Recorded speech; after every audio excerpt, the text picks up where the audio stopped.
أما بعد فأعوذ بالله من الشيطان الرجيم بسم الله الرحمن الرحيم في قلوبهم مرض فزادهم الله مرضا سبحان ربك رب العزة عما يصفون وسلام على المرسلين والحمد لله رب العالمين اللهم صل على سيدنا محمد وعلى آل سيدنا محمد وبارك وسلم اللهم صل على سيدنا محمد وعلى آل سيدنا محمد وبارك وسلم اللهم صل على سيدنا محمد وعلى آل سيدنا محمد وبارك وسلم. رسول اکرم صلی اللہ علیہ وسلم کی حیات طیبہ میں کچھ لوگ ایسے بھی تھے جو اپنے کو زبان سے مسلمان کہتے تھے، حضور کے ساتھ مسجد میں آ کر نماز بھی پڑھتے تھے،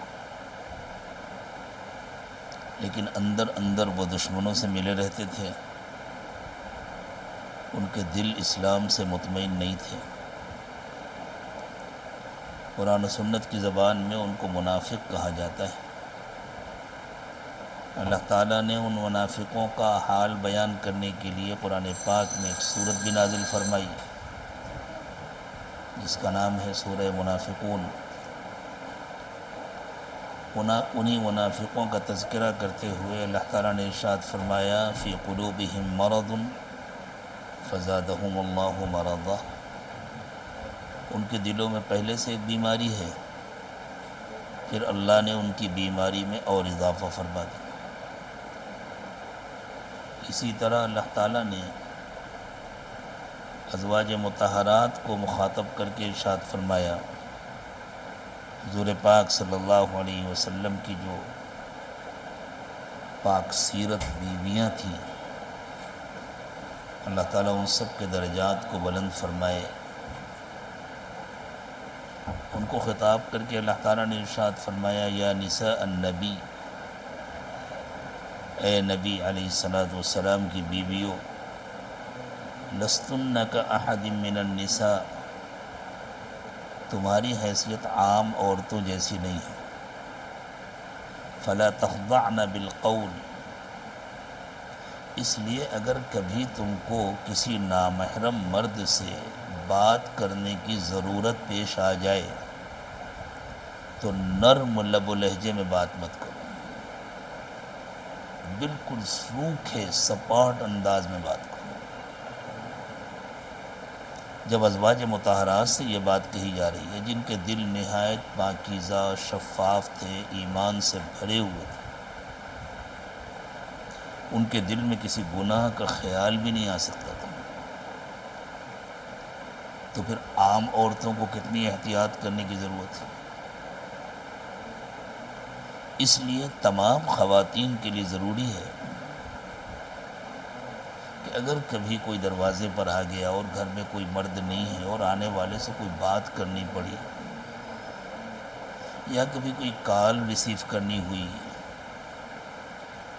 تو بہت زیادہ نرم و لب و لہجے میں اور بہت آداب کی رعایت کر کے گفتگو کرنے کی، بلکہ لمبی گفتگو کرنے کی ضرورت ہی نہیں. کسی نے اگر شوہر کے بارے میں پوچھا، بھائی کے بارے میں پوچھا، بیٹے کے بارے میں پوچھا اور وہ موجود نہیں ہے تو بس صاف اتنا کہہ دیں کہ نہیں وہ اس وقت گھر میں نہیں ہے، آپ کسی اور وقت کال کر لیجیے، یا یہ ان کا نمبر نہیں ہے، ان کے نمبر پہ کال کر لیں، بس، اور بات ختم.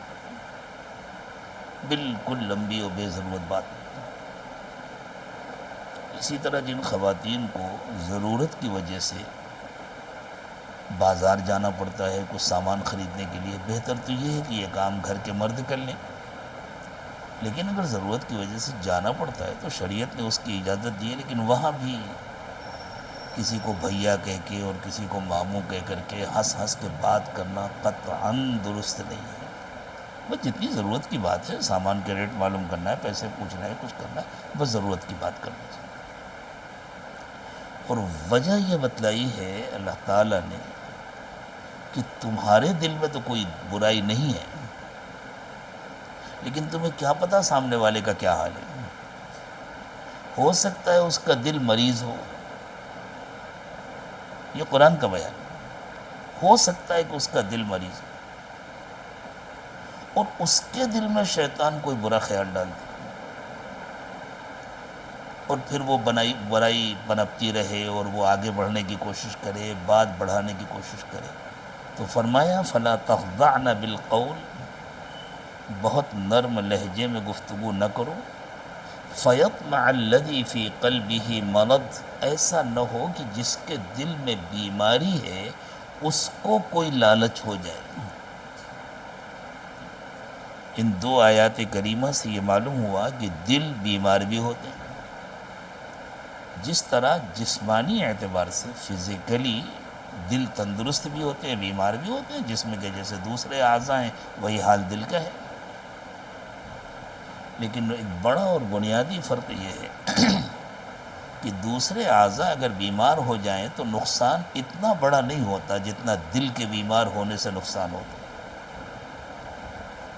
اللہ تعالیٰ نے دو آنکھیں عطا فرمائی ہیں، اگر ایک آنکھ کچھ خراب بھی ہو جائے، اس سے کم نظر آئے تو دوسری سے نظر آتا ہے، اگر بالکل نہ نظر آئے تو آدمی کانا ہو جائے گا لیکن دیکھ تو سکے گا، اور اگر خدا نہ خواستہ دونوں آنکھیں خراب ہو جائیں تب بھی آدمی اندھا ہو جائے گا، لیکن بہت سے اندھے بھی تو زندہ رہتے ہیں۔ اگر کان میں کوئی خرابی ہو گئی تو آدمی اونچا سنے گا لیکن موت تو نہیں آ جائے گی، اگر زبان میں کوئی خرابی ہو گئی تو آدمی بول نہیں پائے گا لیکن مر تو نہیں جائے گا۔ ہاتھ میں کچھ ہو گیا، پیر میں کچھ ہو گیا، پھیپھڑے میں کچھ ہو گیا، کتنے لوگ ہیں جو ایک پھیپھڑے پر زندہ رہتے ہیں، کتنے لوگ ہیں جو ایک گردے پر زندہ رہتے ہیں، لیکن دل کا تو جوڑا بھی نہیں ہے، دل تو اکیلا ہے، اور دل تو اگر ایک منٹ کے لیے بھی رک جائے تو بس زندگی ختم ہو جاتی ہے۔ تو دل کی بیماری سب سے خطرناک بیماری ہے۔ جس طرح جسمانی اعتبار سے کوئی دل صحت مند ہوتا ہے، کوئی دل بیمار ہوتا ہے، روحانی اعتبار سے بھی کوئی دل صحت مند ہوتا ہے، کوئی بیمار ہوتا ہے۔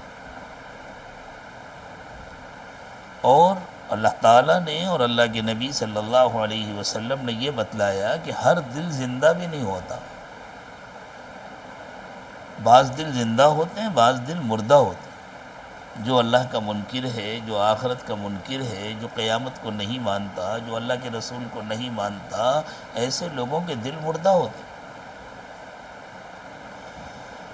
اور وہ دل گویا انسان کے جسم کے اندر دفن ہوتے ہیں، اور انسان کا جسم ایک قبر ہوتی ہے جو دل کو لے کر کے، اپنے مردے کو لے کر کے پھرتی رہتی ہے، جیسے زمین اپنے مردوں کو لے کر کے پھرتی رہتی ہے۔ اللہ تعالیٰ نے زمین کے بارے میں ارشاد فرمایا أَلَمْ نَجْعَلِ الْأَرْضَ مِهَادًا، ہم نے زمین کو بچھونا بنایا ہے، اور ایک جگہ ارشاد فرمایا کہ ہم نے زمین کو ایسا بنایا ہے أَلَمْ نَجْعَلِ الْأَرْضَ كِفَاتًا أَحْيَاءً وَأَمْوَاتًا، ہم نے زمین کو ایسا بنایا ہے کہ اس نے اپنے اندر مردوں کو اور زندوں کو سمیٹا ہوا ہے، اور زمین چکر لگاتی رہتی ہے، زمین تو ہر وقت حرکت کرتی رہتی ہے۔ تو جس طرح زمین اپنے اندر بہت سارے مردوں کو لے کر کے چکر لگاتی رہتی ہے، اسی طرح اگر دل مردہ ہے تو زندہ جسم ایک قبر ہے، وہ اپنے مردے کو لے کر کے پھرتا رہتا ہے۔ اللہ کا احسان ہے، اللہ کا کرم ہے، اللہ نے ہم سب کو ایمان عطا فرمایا ہے، اس لیے ہمارے دل مردہ تو نہیں ہیں، لیکن بعض زندہ ایسے بھی ہوتے ہیں جو بیمار ہوتے ہیں، اسپتال میں پڑے رہتے ہیں بیچارے، کوما میں چلے جاتے ہیں، اٹھ نہیں سکتے، ہل جل نہیں سکتے، فالج ہو جاتا ہے، معذور ہو جاتے ہیں۔ بعض لوگ ایسے ہیں جو زندہ ہیں لیکن اچھے خاصے بیمار ہیں، چلتے پھرتے ہیں، کھاتے پیتے ہیں، لیکن ان کو طرح طرح کی بیماریاں ہیں، تکلیفیں ہیں۔ اللہ تمام بیماروں کو صحت عطا فرمائے، سب کو اچھا رکھے۔ تو ہمارے بزرگوں نے فرمایا ہے کہ اسی طرح جو زندہ دل ہیں ان کی بھی دو قسمیں ہیں، ایک قلب سقیم، سقم عربی میں بیماری کو کہتے ہیں، مریض دل، اور ایک قلب سلیم، صحت مند دل۔ اللہ ہم سب کو صحت مند دل عطا فرمائے، ہمارے مریض دلوں کو اللہ تعالیٰ اچھا کر دے۔ دل مریض کیسے ہوتا ہے؟ دل کی چار بڑی بڑی بیماریاں ہیں جن کو بزرگوں نے بیان کیا، جن کی وجہ سے دل مریض ہو جاتا ہے، قلب سقیم ہو جاتا ہے۔ چونکہ وقت کم ہے مغرب سے پہلے خواتین کو اپنے گھروں میں پہنچنا بھی ہے، مغرب کے بعد انشاءاللہ مجلس کا دن ہے، اس لیے بس تھوڑے سے وقت میں ان 4 بیماریوں پر مختصر سی روشنی ڈالی جائے گی کہ وہ کون سی بیماریاں ہیں جن کی وجہ سے دل بیمار ہو جاتا ہے۔ اس سے پہلے یہ بات سمجھ لینی چاہیے کہ ہمارے اصل میں 2 دشمن ہیں، ایک شیطان دشمن ہے، ایک نفس دشمن ہے۔ دونوں کی دشمنی کے انداز الگ الگ ہیں، دونوں کے مزاج الگ الگ ہیں، لیکن کام دونوں کرتے ہیں ہم کو جہنم میں لے جانے کا۔ فرق یہ ہے کہ شیطان کو تو کبھی ہدایت نہیں مل سکتی، نفس کو سدھارا جا سکتا ہے، نفس کا تزکیہ کیا جا سکتا ہے، دل کی بیماریوں سے بچ کر کے، اللہ کو کثرت سے یاد کر کے، توبہ کر کے، اللہ کی عبادت کر کے، اور کسی اللہ والے سے تعلق جوڑ کر اپنے نفس کی اصلاح کی جا سکتی ہے، نفس کا تزکیہ کیا جا سکتا ہے۔ یہ نفس جو تزکیے سے پہلے ہمارا دشمن ہوتا ہے، تزکیہ ہو جانے کے بعد یہی ہمارا سب سے اچھا دوست ہوتا ہے، یہی نفس جنت میں لے کر کے جائے۔ اسی نفس پر پھر اللہ تعالیٰ کی رحمتوں کی بارش ہوتی ہے، انعام کی بارش ہوتی ہے۔ اللہ ہم سب کے نفوس کا تزکیہ فرما دے، اللہ ہمارے نفس کو پاکیزہ بنا دے۔ شیطان اور نفس کے مزاج کا ایک فرق ہے، اس کو سمجھنا چاہیے۔ اس سے یہ اندازہ ہو جائے گا کہ جو وسوسہ میرے دل میں آ رہا ہے یہ شیطانی ہے یا نفسانی ہے۔ شیطان کے مزاج میں ضد نہیں ہوتی، وہ بہت پڑھا لکھا، بہت سمجھدار اور چالاک دشمن ہے۔ وہ انسان سے گناہ کرانا چاہتا ہے، اگر اسے لگا یہ نہیں مانے گا، یہ گناہ نہیں کرے تو وہ چھوڑ دیتا ہے، ٹھیک ہے یہ گناہ نہ کرے گا، نہ کرے، دوسرا کر لے۔ اس کا مقصد گناہ کرانا نہیں، یہ والا گناہ بھی نہیں کرے گا، کوئی حرج نہیں ہے، تیسرا کر لے۔ مثلا شیطان چاہتا ہے کہ یہ بندہ یا بندی نماز نہ پڑھے، اب بندے نے طے کر لیا نہیں مجھے تو نماز پڑھنے جانا ہے، تو وہ بیچ میں رکاوٹ بن کے نہیں کھڑا ہو جائے گا، ٹھیک ہے پڑھو۔ اب وہ دل میں ڈالے گا کہ اس کے اندر ریا پیدا ہو جائے، دکھاوا آ جائے، تاکہ لوگوں پر یہ ظاہر کرے کہ میں نماز پڑھتا ہوں یا نماز پڑھتی ہوں، میں اتنا ذکر کرتی ہوں، میں اتنی تلاوت کرتی ہوں، میرے اندر یہ خوبی ہے، میرے اندر یہ خوبی ہے، یہ اپنے گن گانا شروع کرتا ہے۔ تو اگر 10 گناہ نہیں کرتا بندہ یا کوئی بندی تو شیطان چھوڑ دیتا، ٹھیک ہے نہ کرو، 11واں کرائیں گے، 12واں کرائیں گے۔ بہت عیار اور بہت ہوشیار دشمن ہے شیطان۔ نفس کا مزاج الگ ہے، نفس کے مزاج میں ضد ہوتی ہے، جیسے کسی چھوٹے بچے کے مزاج میں ضد ہوتی ہے کہ وہ کسی کھلونے کے لیے مچل گیا تو اب اس کو وہی چاہیے، اس سے اچھا، اس سے قیمتی، اس سے زیادہ خوبصورت کھلونا اب نہیں لے گا وہ، نہیں مجھے تو یہی چاہیے بس۔ یہ نفس کا مزاج ہوتا ہے۔ شیطان عموماً وسوسے ڈالتا ہے، برے لوگوں کے دل میں بھی وسوسے ڈالتا ہے، اچھے لوگوں کے دل میں بھی وسوسے ڈالتا ہے۔ اچھے لوگوں کے دلوں میں کس طرح کے وسوسے ڈالتا ہے شیطان؟ اسے معلوم ہے یہ مرد یا یہ عورت یہ نیکی سے تو باز آئیں گے نہیں، یہ عبادت تو چھوڑیں گے نہیں، اب ان کے وسوسہ ڈالا دل میں، پتہ نہیں میرا وضو ہوا ہے کہ نہیں ہوا، پتہ نہیں یہ پانی پاک بھی ہے یا نہیں، میں نے نماز پڑھی پتہ نہیں 4 رکعت پڑھی کہ 3 رکعت پڑھی۔ یہ جو اس قسم کے وسوسے ہوتے ہیں یہ شیطان کی حرکتیں ہوتی ہیں۔ اسی لیے ایسے موقع پر علماء نے اور مشائخ نے لکھا ہے کہ شیطان کے وسوسوں کا اثر نہیں لینا چاہیے، جو بات یقین سے معلوم ہے اس پر عمل کرے اور اس کے بعد اللہ کے حوالے کرے بس۔ نفس جو ہے وہ شہوتوں پر ابھارتا ہے، شہوتیں مختلف قسم کی ہوتی ہیں، عام طور سے یوں سمجھا جاتا ہے کہ جو مرد و عورت کا خاص تعلق ہے اسی کو شہوت کہتے ہیں، نہیں، ضرورت سے زیادہ کھانے کا شوق، ضرورت سے زیادہ پہننے کا شوق، ضرورت سے زیادہ زیورات کا شوق، بے ضرورت گھومنے پھرنے کا شوق، یہ سب شہوت میں داخل ہے۔ دیکھیے شہوت کا لفظ اشتہا سے بنا ہے، اشتہا کے معنی خواہش۔ اب گھر جانا ہے، اب بازار جانا ہے، اب کشمیر جانا ہے، اب فلاں جگہ جانا ہے، اب گھومنے جانا ہے، اتنے دنوں سے آؤٹنگ نہیں کی، اتنے دن سے باہر کا کھانا نہیں کھایا، ہوٹل میں نہیں گیا، یہ سب نفس کی حرکتیں ہوتی ہیں۔ جب تک نفس نہیں سدھرتا یہی کرتا ہے، پریشان کر کے رکھ دیتا ہے سارے گھر والوں، شوہر بیچارے پریشان ہو جاتے ہیں، بچے پریشان ہو جاتے ہیں۔ تو شیطان سے اللہ تعالیٰ حفاظت فرمائے۔ شیطان سے بچنا بہت مشکل نہیں ہے، تھوڑی سی احتیاط کی جائے اور تھوڑا سا کوشش کی جائے تو شیطان سے آدمی بچ جاتا ہے۔ نفس سے بچ کے کہاں جائیں گے؟ نفس تو ہمارے وجود کا ایک حصہ ہے، وہ تو ہر وقت ساتھ لگا ہوا ہے۔ اس لیے شیطان سے بچنے کی کوشش کرنی چاہیے اور نفس کو سدھارنے کی کوشش کرنی چاہیے۔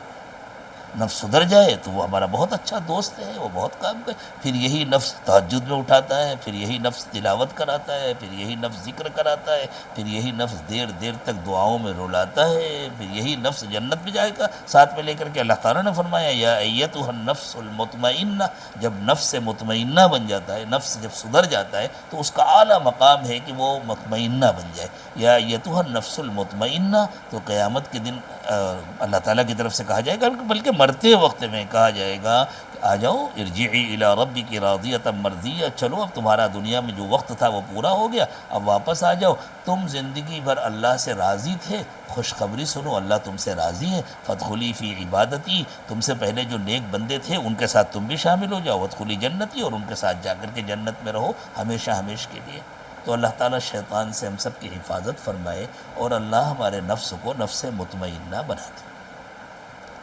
دل کو بیمار کرنے والی جو چیزیں ہیں جب ان سے بچا جاتا ہے، احتیاط کی جاتی ہے اور اللہ تعالیٰ سے خوب دعا مانگی جاتی ہے تو اللہ تعالیٰ نفس کو نفس مطمئنہ بنا دیتا ہے۔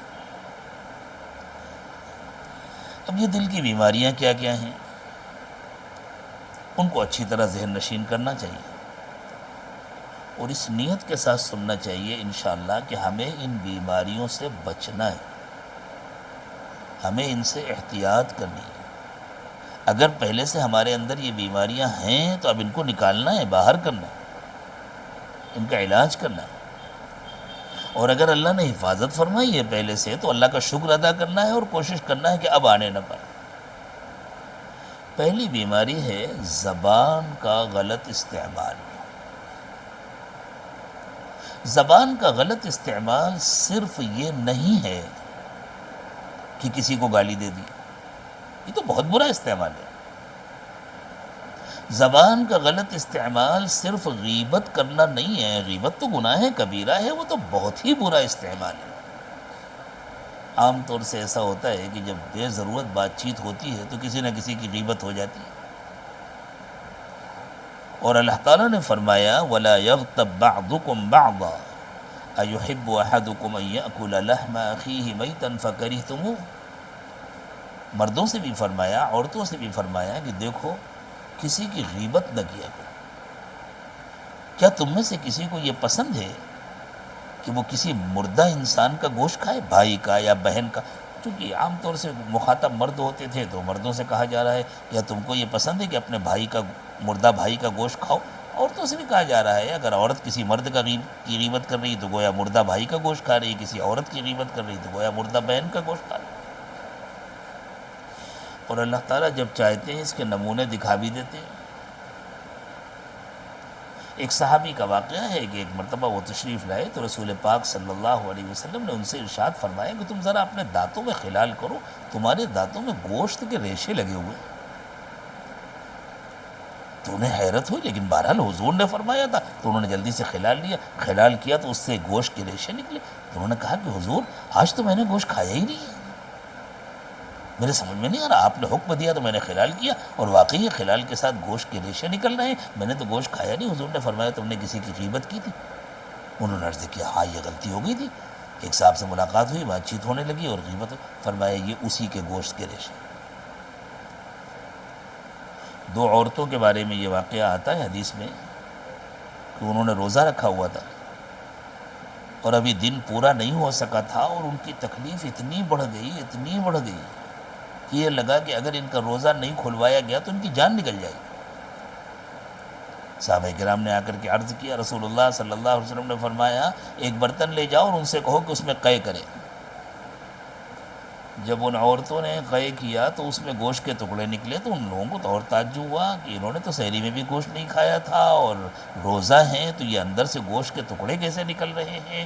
تو رسول اللہ صلی اللہ علیہ وسلم نے فرمایا کہ انہوں نے حلال غذاؤں سے تو روزہ رکھ لیا تھا اور حرام غذا کھایا، انہوں نے بیٹھ کر کے کسی کی غیبت کی تھی، یہ اس کے گوشت کے ٹکڑے ہیں۔ تو یہ اللہ تعالیٰ جب چاہتے ہیں اس طرح نمونے دکھا دیتے ہیں، کوئی ضروری نہیں ہے کہ ہم کو ہمیشہ نظر آئے۔ ایک مرتبہ بعض صحابہ کرام نے رسول پاک صلی اللہ علیہ وسلم سے سوال کیا کہ حضور اگر ہم کسی کا تذکرہ کر رہے ہیں اور کوئی ایسی برائی بتلا رہے ہیں جو واقعی اس کے اندر ہے، کیا تب بھی غیبت ہے؟ تو حضور نے فرمایا تبھی تو غیبت ہے، اگر اس کے اندر وہ برائی موجود ہے تبھی تو غیبت ہے۔ اگر وہ برائی موجود نہیں ہے اور تم کہہ رہے ہو تو یہ تو الزام ہو گیا، یہ تو بہتان ہو گیا۔ بعض لوگ کہتے ہیں نا کسی کی غیبت کرتے ہیں اور اگر ان کو منع کرو، ارے بھائی چپ رہو، غیبت مت کرو، ہم سے کیوں نہیں ہم جھوٹ تھوڑی بول رہے ہیں، ہم سچ کہہ رہے ہیں، آپ تحقیق کر لیجئے گا، آپ معلوم کر لیجئے گا فلاں کے اندر یہ خرابیاں ہیں۔ بھائی اگر خرابیاں موجود ہیں تبھی غیبت ہے، اس لیے ہمارے بزرگوں نے فرمایا جو موجود نہ ہو اس کا تذکرہ ہی نہ ہو۔ چاہے کسی سے تکلیف بھی ہو تو دل پر تھوڑا جبر کر لیا جائے، لیکن اپنی نیکیاں کیوں ضائع کی جائیں، اپنا نقصان کیوں کیا جائے؟ جس کی غیبت کی جائے گی اس کا کوئی نقصان نہیں ہوگا، اپنا نقصان ہو جائے گا، اس لیے جو موجود نہیں اس کا تذکرہ نہیں۔ تو یہ تو زبان کا بہت ہی برا استعمال ہے کہ کسی پر کوئی الزام لگایا جائے، کسی کی چغلی کی جائے، کسی کی غیبت کی جائے، کسی کو گالی دی جائے۔ بے ضرورت بات چیت، اس سے بھی دل بیمار ہو جاتا ہے۔ بیٹھے ہیں بس گھنٹوں بیٹھے ہیں اور یہاں کی باتیں ہو رہی ہیں، وہاں کی باتیں ہو رہی ہیں۔ اسی لیے اللہ والوں کا ہمیشہ طریقہ یہ تھا کہ وہ کام کی باتیں کرتے تھے، اس کے علاوہ خاموش رہتے تھے۔ خاموشی میں بہت عافیت ہے۔ رسول اللہ صلی اللہ علیہ وسلم نے ارشاد فرمایا من صبت نجا، خاموشی میں حفاظت ہے، جو خاموش رہا وہ بچ گیا۔ ہم جیسے بیٹھے ہیں، لطیفے سنائے جا رہے ہیں، قصے سنائے جا رہے ہیں، یہاں وہاں کی باتیں ہو رہی ہیں، مردوں سے بھی یہ غلطی ہوتی ہے، عورتوں سے بھی یہ غلطی ہوتی ہے، اس سے دل بیمار ہو جاتا ہے، بلکہ دھیرے دھیرے کر کے دل مردہ ہو جاتا ہے۔ جیسے بیماری زیادہ ہو جائے تو انسان کے مر جانے کا ڈر ہوتا ہے، اندیشہ ہوتا ہے، اسی طرح دھیرے دھیرے کر کے دل مردہ ہو جاتا ہے، دل کا سارا نور ختم ہو جاتا ہے۔ اللہ تعالیٰ ہم سب کی حفاظت فرمائے۔ ہمارے بعض بزرگوں کے واقعات منقول ہیں۔ ہمارے حضرت پیر صاحب کے پہلے شیخ تھے حضرت مولانا سید زوار حسین شاہ صاحب رحمۃ اللہ علیہ، بہت بڑے عالم تھے، حضرت قریشی رحمۃ اللہ علیہ کے خلیفہ تھے،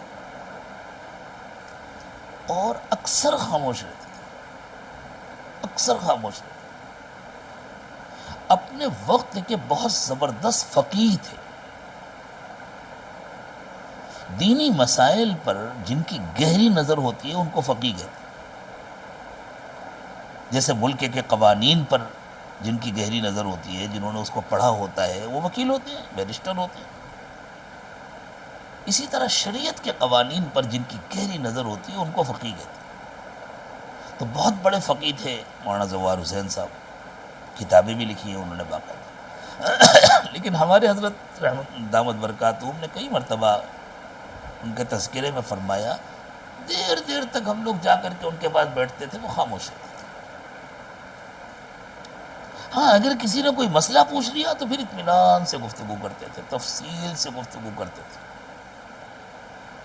حضرت ایک واقعہ سنا ہے کہ ایک مرتبہ ہم لوگ موجود تھے اور حضرت بالکل خاموش بیٹھے تھے، ہم لوگ بھی خاموش بیٹھے تھے، اور یہ خاموشی بیکار نہیں ہوتی۔ جیسا تندور میں روٹی لگائی جاتی ہے نا تو کوئی شور نہیں ہوتا لیکن روٹی پک جاتی ہے، توے پر روٹی ڈالی جاتی ہے تو کوئی شور نہیں ہوتا، کوئی آواز نہیں ہوتی لیکن روٹی پک جاتی ہے۔ اسی طرح اللہ والوں کے پاس بیٹھ کر کے کوئی بات چیت نہ ہو تب بھی دل کا حال بدل جاتا ہے، دل کی کیفیت بدل جاتی ہے۔ تو یوں فرمایا کہ بیٹھے بیٹھے کسی صاحب نے حضرت مولانا زوار حسین صاحب سے ایک مسئلہ پوچھ لیا، اذان جوخ کا مسئلہ، حضرت نے پھر اس پر جو گفتگو کرنی شروع کی تو 1.5 گھنٹے گفتگو فرمائی، ایک مسئلے کی وضاحت کرنے میں خوب اطمینان کے ساتھ اس کی تفصیلات اور علماء کے اقوال اور ان کے مسالک، 1.5 گھنٹے گفتگو فرمائی، علم کا سمندر، لیکن خاموش رہتے تھے۔ امام ابو حنیفہ رحمۃ اللہ علیہ کے سلسلے میں بھی یہ بات آتی ہے کہ اکثر خاموش رہتے تھے، اور یہ خاموشی بیکار نہیں ہوتی تھی، اصل میں دل اللہ سے لگا ہوتا تھا۔ اب اس کی نیت کر لینی چاہیے کہ ہم بھی اپنے گھروں میں بھی بے ضرورت بات چیت نہیں کریں گے، جو ضروری بات ہے وہ کریں، بچوں سے کریں، شوہر سے کریں، گھر والوں سے کریں، جو ضرورت کی بات ہے وہ ضرور کریں، لیکن بے ضرورت نہیں بولیں گے، ذکر کریں گے، تلاوت کریں گے، اللہ سے دل لگا کر کے بیٹھیں گے، اللہ تعالیٰ کی قدرت میں غور و فکر کریں گے۔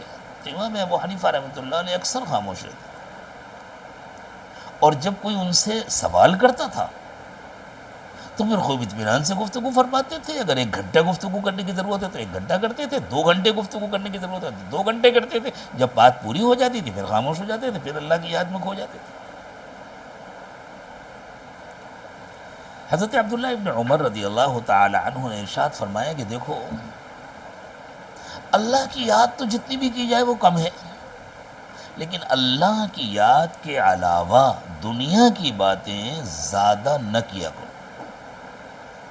اس لیے کہ اللہ کو یاد کیے بغیر زیادہ دنیا کی باتیں کرنے سے دل میں سختی پیدا ہو جاتی ہے، اور سب سے دور تو اللہ سے سب سے زیادہ دور تو کافر کا دل ہے، نہ ماننے والے کا دل ہے، لیکن کہیں اس کا ڈر ہوتا ہے کہ یہ سختی دھیرے دھیرے دل کو ایسا نہ بنا دے جیسے کافروں کا دل ہوتا ہے، اور دل کے اندر سے ایمان کا نور مکمل ختم نہ ہو جائے۔ اللہ حفاظت فرمائے۔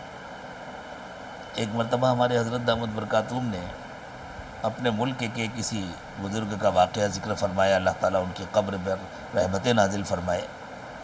یوں فرمایا ان کا طریقہ یہ تھا کہ اگر کوئی ان سے ملنے کے لیے آتا تھا تو وہ بڑی بشاشت کے ساتھ بڑی خندہ پیشانی ملاقات کرتے، خیریت پوچھتے، اور پھر معلوم کرتے کہ بھئی کیسے آنا ہوا، کوئی مسئلہ پوچھنے آیا تو مسئلہ بتلا دیتے، دعا کرانے آیا تو دعا کر دیتے، اور جیسے ہی کام کی بات پوری ہو جاتی ہاتھ بڑھ، اچھا بھائی زندگی بہت تھوڑی سی ہے، مجھے بھی اپنی آخرت کی فکر کرنی ہے، تم کو بھی اپنی آخرت کی فکر کرنی ہے، بس بھائی ضرورت کی بات ہو گئی، السلام علیکم، یہ کہہ کر رخصت کر دیتے۔ ہم بھی سوچیں ہماری بھی تو زندگی بہت تھوڑی سی ہے نا۔ حضور پاک صلی اللہ علیہ وسلم نے اپنی امت کے سلسلے میں ارشاد فرمایا کہ میری امت کی عمریں عام طور سے 60 اور 70 کے درمیان ہے، کسی کو اللہ لمبی عمر عطا فرما دے، 80 90 پہنچا دے، بہت کم لوگ ہوتے ہیں اس زمانے میں جو 90 تک پہنچتے ہیں یا اس سے آگے بڑھتے ہیں، اور بہت ضعیف ہو جاتے ہیں، بہت کمزور ہو جاتے ہیں۔ تو ہم سوچیں کہ یہ اتنی چھوٹی سی عمر ہے، روزانہ 1 دن عمر کم ہو جاتی ہے، تو ہم اپنی عمر کو ضائع نہ کریں۔ ہم آئے ہیں دنیا میں اپنی آخرت بنانے کے لیے، ہمیں بہت بڑی جنت بنانی ہے، اللہ کو راضی کرنا ہنسی کھیل نہیں ہے، ہمیں اللہ کو راضی کرنا ہے، تو ہم کام کریں۔ جس طرح گھر میں تھوڑے پیسے ہوتے ہیں تو خواتین جب گھر کا بجٹ بناتی ہے تو وہ کوشش کرتی ہے 1 روپیہ بھی ضائع نہ ہونے پائے، بے ضرورت خرچ نہ ہونے پائے، اس لیے کہ گھر کی جو ضروری اخراجات ہیں وہ کرنے ہیں، اتنا بجلی کا بل ہے تو اتنا ٹیلی فون کا بل ہے تو اتنا کچن کا سامان آئے گا، اتنا یہ ہوگا، اتنا ملازمہ کو دینا ہے، اتنا یہ دینا ہے۔ تو ہر پیسے کا جس طرح صحیح استعمال کرنے کی کوشش کی جاتی ہے، وقت اس سے زیادہ قیمتی ہے، اور وقت ہی زندگی ہے ہماری، تو ہماری زندگی بہت قیمتی ہے، اس کا بھی ہمیں صحیح استعمال کرنا چاہیے۔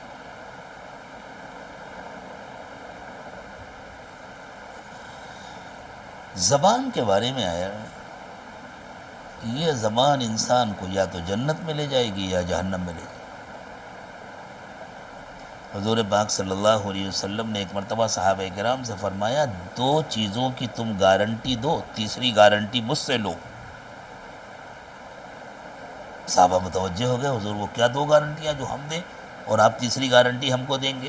حضور نے فرمایا ایک زبان کی اور ایک شرمگاہ کی گارنٹی دی۔ یوں فرمایا یہ جو 2 جبڑوں کے بیچ میں ہے یعنی زبان، اور وہ جو 2 رانوں کے بیچ میں ہے یعنی شرمگاہ، تم ان دونوں کی گارنٹی دو کہ ان کا غلط استعمال نہیں ہوگا، مجھ سے جنت کی گارنٹی۔ ایک مرتبہ ایک صحابی نے حضور پاک صلی اللہ علیہ وسلم سے حیرت کے ساتھ پوچھا کہ حضور یہ جو ہم زبان سے بول دیتے ہیں، کبھی کسی سے مذاق میں کوئی بات کہہ دی، کبھی کسی کا مذاق اڑا دیا، کبھی یوں ہی بیٹھے بیٹھے کسی کا تذکرہ کر دیا، کسی کے بارے میں کچھ کہہ دیا، کیا ان باتوں کی بھی گرفت ہوگی؟ یعنی یہ تو معمولی باتیں ہوتی ہیں، کیا ان باتوں کی گرفت ہوگی؟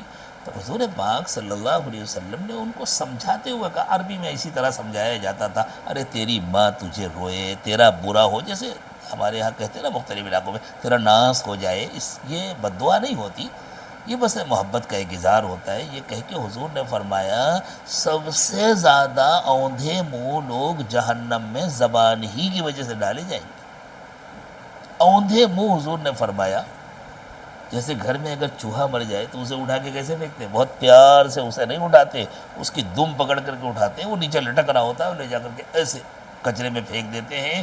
بالکل اسی طرح فرشتے انسانوں کو پیر سے پکڑیں گے، سر نیچے ہوگا اور اٹھا اٹھا کے جو جہنم میں پھینک، یا پیچھے سے زور سے دھکا دیں گے اور وہ منہ کے بل جہنم میں جائیں گے۔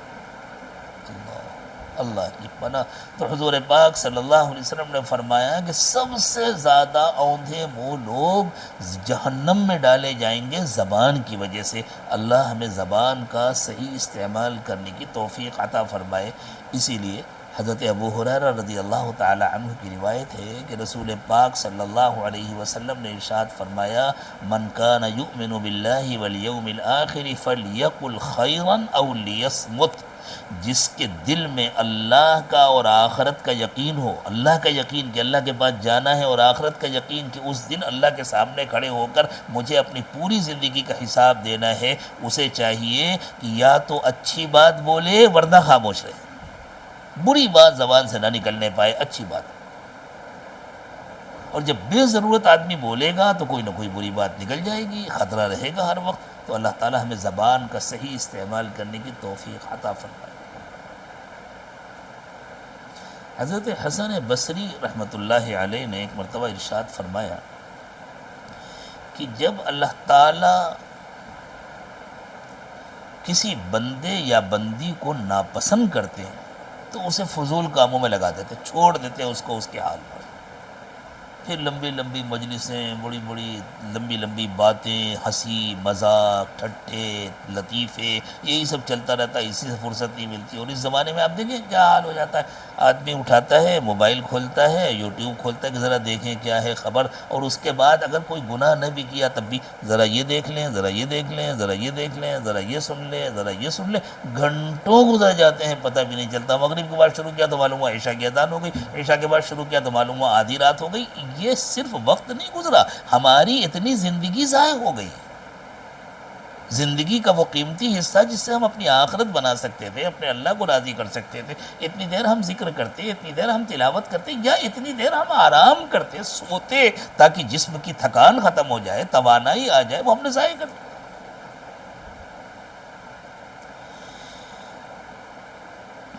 الفاظ جو زبان سے نکلتے ہیں وہ کتنے اہم ہوتے ہیں، سوچیں۔ یہ جو میاں بیوی کا رشتہ ہوتا ہے سب سے قریبی رشتہ ہوتا ہے، اس سے زیادہ قریب کا کوئی رشتہ نہیں، لیکن نکاح سے پہلے یہ اجنبی یہ اجنبی، محرم سے تو نکاح ہوتا نہیں، اجنبی سے ہی نکاح ہوتا ہے نا، جو نامحرم ہے اسی سے نکاح ہوتا ہے۔ تو جس کو دیکھنے کی اجازت نہیں، جس سے بولنے کی اجازت نہیں، کتنا قریبی رشتہ ہو جاتا ہے۔ کیسے ہوتا ہے؟ صرف ایک زبان کے بول کی وجہ سے نا۔ قاضی صاحب نے پوچھا تم نے قبول کیا؟ اس نے کہا میں نے قبول کیا، ہو گیا۔ لڑکی نے بھی قبول کر لیا، لڑکے نے بھی قبول کر لیا، ہو گیا رشتہ۔ اور اللہ محفوظ رکھے، اللہ محفوظ رکھے، جب رشتہ ختم ہوتا ہے، اللہ نہ کرے کسی کے ساتھ یہ حادثہ پیش آئے، جب رشتہ ختم ہوتا ہے تو کیا ہوتا ہے؟ زبان کا ہی ایک بول ہوتا ہے نا، بس زبان سے ایک بات کہہ دی، غصے میں کہہ دی یا کسی اور وجہ سے کہہ دی اور ختم ہو گیا رشتہ۔ اب دیکھنے کی بھی اجازت نہیں، اب بات کرنے کی بھی اجازت نہیں۔ اس سے اندازہ لگانا چاہیے کہ زبان کے بول کی کتنی اہمیت ہے اور ہمیں زبان کا کتنا صحیح استعمال کرنا چاہیے۔ تو اللہ تعالیٰ ہماری حفاظت فرمائے۔ واقعات تو بزرگوں نے بہت سارے لکھے، لیکن یہ بنیادی بات یاد رکھنی چاہیے کہ دل کی پہلی بیماری زبان کا غلط استعمال ہے۔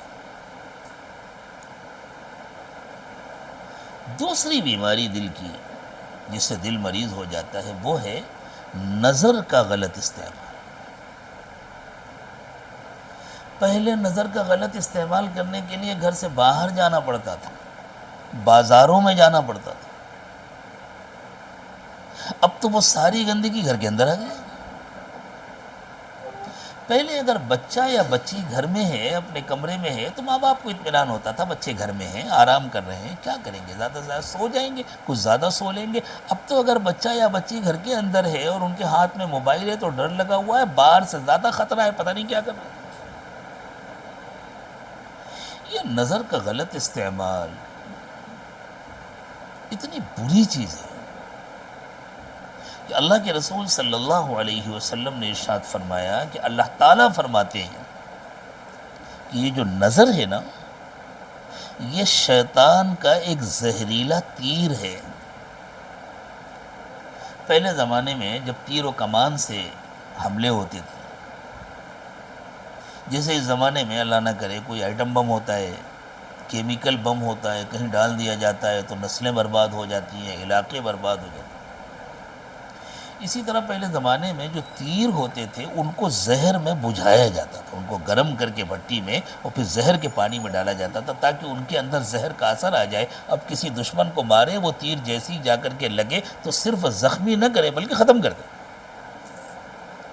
تلواروں کو بھی زہر میں بجھایا جاتا تھا، تیروں کو بھی زہر میں بجھایا جاتا تھا، تو عام تیر کے مقابلے میں زہریلا تیر اور زیادہ خطرناک ہوتا تھا، وہ جان لیوا ہو جاتا تھا۔ تو اللہ تعالیٰ ارشاد فرماتے ہیں کہ نظر کا غلط استعمال یہ شیطان کا ایک زہریلا تیر ہے جو دل میں جا کے لگتا ہے، جس کا اثر دل میں ہوتا ہے۔ اور پھر فرمایا جو اللہ کی خاطر اپنے نظر کی حفاظت کر لے، مرد ہو یا عورت ہو، کوئی بھی جو اللہ کو راضی کرنے کے لیے اپنے نظر کی حفاظت کر لے، اللہ تعالیٰ اسے ایمان کی حلاوت عطا فرماتے، ایمان کا ٹیسٹ عطا فرماتے، اسے ایمان کی لذت ملتی ہے جو اس کو اپنے دل میں محسوس ہوتی ہے۔ لذت ایسی چیز نہیں ہے جس کو الفاظ میں بتلایا جائے۔ جس نے کبھی مٹھائی نہ چکھی ہو اس کو کوئی الفاظ سے بتلا سکتا ہے کہ مٹھائی کتنی مزیدار ہوتی ہے؟ ایک ہی راستہ ہے، لا کر کے کھلا دیا جائے، چکھا دیا جائے، صاحب فلاں دکان کی مٹھائی بہت عمدہ ہوتی ہے، کہ کیسی ہوتی ہے بھائی؟ تو اب الفاظ میں کہنا اچھا ٹھیک ہے ہم لے کے آتے ہیں، ذرا سا سیمپل لاتے ہیں، یہ لیے چکھ کر کے دیکھ لیجیے۔ بالکل اسی طرح یہ جو دل میں لذت محسوس ہوتی ہے، یہ جو حلاوت محسوس ہوتی ہے، اس کا صرف تذکرہ کیا جا سکتا ہے، اس کو الفاظ کے ذریعے سمجھایا نہیں جا سکتا۔ جس کا دل چاہے وہ اپنی نگاہوں کی حفاظت کر کے دیکھ لے، دوسرے گناہوں سے بچتے ہوئے اپنی نگاہوں کی حفاظت کر کے دیکھ لے کہ دل کے اندر ایمان کی کیسی حلاوت اور لذت محسوس ہوتی ہے۔ اور یہ نظر بڑے گناہ کا پہلا قدم ہے۔ اگر نظر محفوظ نہیں ہے تو پھر بڑے گناہ سے بچنا آسان نہیں۔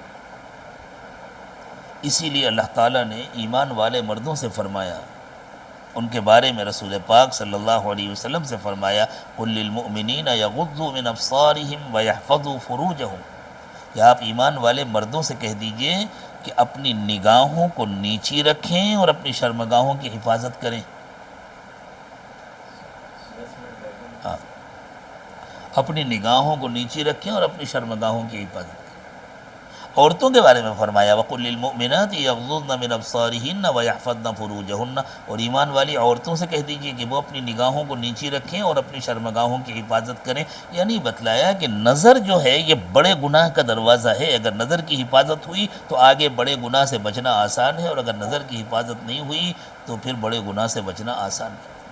جب انسان گناہوں سے بچتا ہے نا تو پھر اللہ تعالیٰ اس کو فراست کا نور عطا فرما دیتے ہیں، پھر وہ دیکھتا ہے اور نہ معلوم کیا کیا اللہ تعالیٰ اسے دکھا دیتے ہیں۔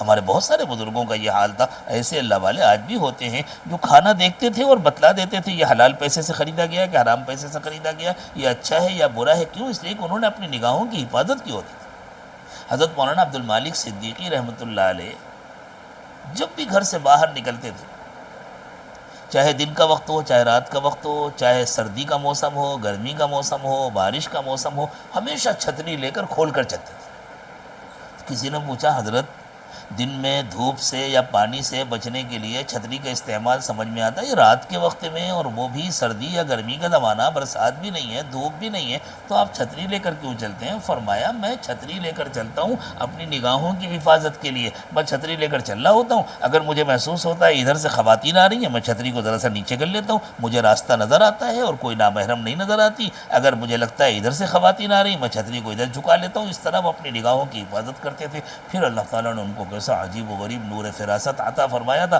موقع ہوتا تو ہم وہ واقعات بھی سناتے ہیں۔ تیسری چیز جس سے دل بیمار ہو جاتا ہے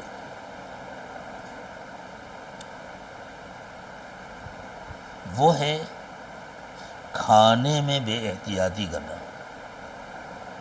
کھانے میں بے احتیاطی دو طرح کی ہوتی ہے، ایک حلال و حرام میں فرق نہ کرنا، پاک و ناپاک میں فرق نہ کرنا۔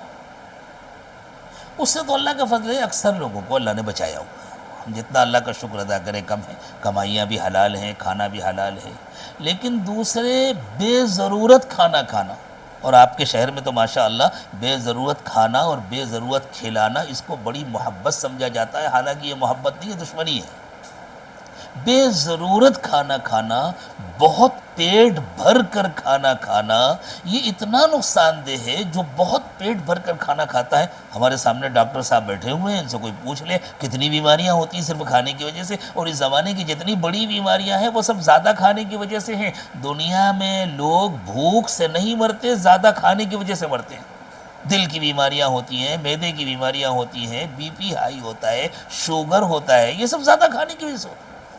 وزن بڑھ جاتا ہے، اٹھنا بیٹھنا مشکل ہو جاتا ہے، یہ سب زیادہ کھانے کی وجہ سے ہوتا ہے۔ رسول پاک صلی اللہ علیہ وسلم نے ارشاد فرمایا کہ انسان کی کمر سیدھی رکھنے کے لیے چند لقمے کافی ہیں، یعنی تھوڑا سا کھانا کافی ہے۔ اور حضور نے فرمایا کہ دنیا میں کوئی برتن جس کو بھرا گیا ہو اتنا برا نہیں ہے جتنا وہ معدہ برا ہے، جس کو خوب ٹھوس ٹھوس کے بھرا جاتا ہے، یہ بھی کھا لیں اور یہ بھی کھا لیں، اور ایک ایک وقت میں دسترخوان میں کئی کئی قسم کے کھانے اور نہایت مرغن کھانے، ان سب سے دل بیمار ہو جاتا ہے، پھر ان سے طبیعت میں سستی پیدا ہوتی ہے، پھر عبادت کرنے کا دل نہیں چاہتا۔ آپ دیکھیں اگر رات میں خوب دبا کر کے کھانا کھایا گیا ہے تو تہجد میں اٹھنا بہت مشکل ہے، اور اگر کم کھایا گیا، صحیح وقت میں کھایا گیا اور کم کھایا گیا تو کتنی آسانی سے آنکھ کھل جاتی ہے، اور کتنی آسانی سے بندہ عبادت کرتا ہے، بندیاں عبادت کرتی ہیں، اللہ کو یاد کرتے ہیں۔ اس وجہ سے ہمیں احتیاط کرنا چاہیے۔ حضور پاک صلی اللہ علیہ وسلم نے فرمایا کہ چند لقمے کافی ہے، اور اگر تمہیں پیٹ بھر کے ہی کھانے کا شوق ہے، حضور نے فرمایا اگر تمہیں زیادہ کھانے کا شوق ہے تو ایسا کرو 3 حصے کر لو، ایک حصہ کھانے کے لیے، ایک حصہ پانی کے لیے، ایک حصہ سانس لینے کے لیے۔ یعنی ایک مرتبہ دیکھو کتنا کھاتا ہوں میں، اس کا 3 حصہ کر لو۔ آدمی کو اپنی خوراک خود متعین کرنی چاہیے، اس سے پہلے کہ بیمار ہو جائیں اور پھر ڈاکٹر پابندیاں لگا دیں۔ آدمی خود اپنی خوراک میں اتنا میرے لیے کافی ہے، اتنا مجھے کھانا ہے، اور بار بار نہیں کھانا، ہر وقت نہیں کھاتے رہنا، ہر وقت کھاتے رہنا یہ جانوروں کی صفت ہے، جس طرح جانور جنگل میں ہر وقت چرتے رہتے ہیں۔ ایک بزرگ کے پاس کوئی صاحب آئے، انہوں نے آ کے پوچھا حضرت دن میں کھانا کتنی مرتبہ کھانا چاہیے؟ حضرت نے فرمایا 1 مرتبہ کھا لو کافی ہے۔ حضرت 1 مرتبہ کافی نہیں ہوتا؟ فرمایا بھائی 2 بار کھا لو، 1 بار دن میں کھا لو، 1 بار رات میں کھا لو۔ حضرت وہ بھی کافی نہیں ہوتا، کہا پھر جانوروں کی طرح ہر وقت چرتے رہا کرو، یہ صبح کا ناشتہ اور شام کا چاشتہ اور دوپہر کا یہ، ابھی یہ کھا لیا، ابھی یہ کھا لیا، ابھی یہ کھا لیا۔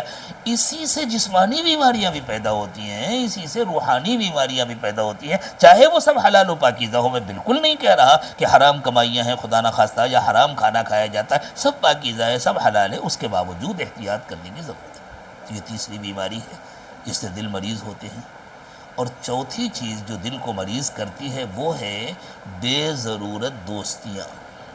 زیادہ دوستیاں، زیادہ تعلقات بڑھانا، زیادہ ملنا جلنا اچھا نہیں ہے۔ ضرورت ہے رشتہ داروں سے ملاقات کرنی ہے، ان کے ساتھ حسن سلوک کرنا ہے، کسی کو دین کی بات سمجھانی ہے، کسی کو پڑھانا ہے، کسی کو کچھ بتلانا ہے، اس میں کوئی حرج نہیں، لیکن بے ضرورت یہاں چلے جا رہے ہیں، وہاں چلے جا رہے ہیں، دوستوں کے پاس چلے جا رہے ہیں، گھنٹوں جا کر کے بیٹھے ہوئے ہیں، اس سے بھی دوستی ہے، اس سے بھی دوستی ہے، اس سے دل مردہ ہو جاتا ہے، پہلے بیمار ہوتا ہے پھر آہستہ آہستہ مردہ ہو جاتا ہے۔ تو یہ 4 بیماریاں ہیں جن کو تفصیل کے ساتھ بزرگوں نے بیان فرمایا ہے، اس عاجز نے اس وقت صرف اشارہ کیا ہے۔ اللہ تعالیٰ ان تمام بیماریوں سے ہم سب کی حفاظت فرمائے۔ وآخر دعوانا ان الحمد للہ رب العالمین۔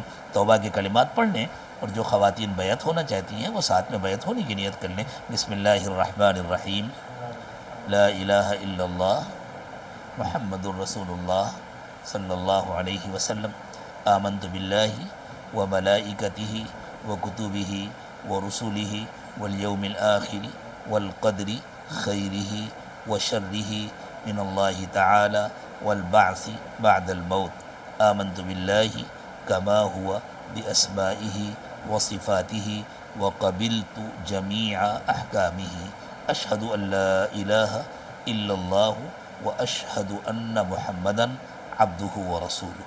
اللہ تعالیٰ ہماری توبہ کو قبول فرمائے، ٹوٹنے سے اس کی حفاظت فرمائے۔ آئندہ کے لیے ایک درخواست ہے کہ جو وقت کہا جائے اس وقت پر آ جایا کریں، تاکہ آسانی کے ساتھ پوری گفتگو ہو جائے۔ جب آپ کے آنے میں تاخیر ہوتی ہے تو مجلس دیر میں شروع کی جاتی ہے۔ آپ کی رعایت میں ہونا تو یہ چاہیے کہ جس وقت کا اعلان ہے اسی وقت شروع کر دیا جائے، لیکن اب بہرحال آپ کے کہنے پر ہمیں بھی رعایت کرنی پڑتی ہے، ورنہ ہمارا تو دل چاہتا ہے چاہے 3 عورتیں آئی ہوں بس بات شروع کر دیجیے، تاکہ وقت پر بات شروع ہو، وقت پر بات ختم ہو۔ امید ہے کہ آئندہ اس کا خیال کیا جائے گا۔ دعا فرمانے۔ سبحان ربی العلی الاعلی الوہاب، اللہم صلی علی سیدنا محمد وعلى آل سيدنا محمد وبارك وسلم۔ ربنا ظلمنا انفسنا وان لم تغفر لنا وترحمنا لنكونن من الخاسرین۔